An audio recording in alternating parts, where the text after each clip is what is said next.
the kingpin of the Mount Kenya region. Which office is that?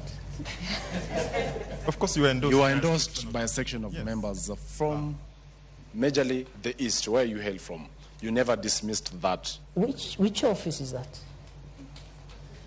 Your Excellency, other than the kingpin issue, there are a majority of members of parliament who met in Nanyuki from the Mount Kenya region, that is before you ascended to the office of Deputy President, and endorsed yourself as their link in government. To the executive. You have ascended to that office now.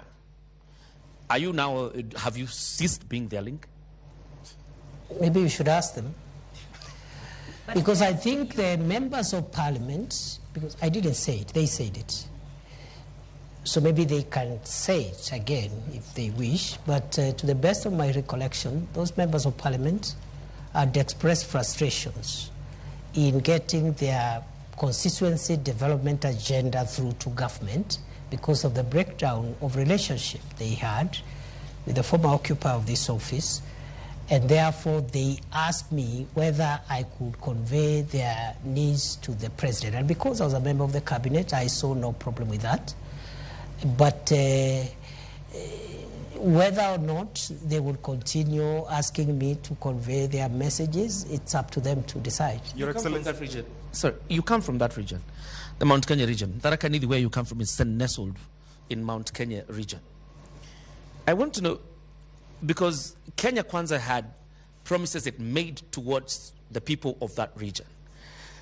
So who will be pushing for the implementation of these promises? That region, like other regions in Kenya, has very many elected leaders. The office I occupy now as Deputy President is an office of the Republic. Unlike other leaders, for example, who have a subnational mandate. And therefore, the way I see it is that the people from the region you're referring to, which happens to be where I was born and raised, have a right, just like the people from the coast, Western, Nyanza, Rift Valley, Northeastern. They have a right to use this office, because it's a national office, to channel their needs, interests to the government.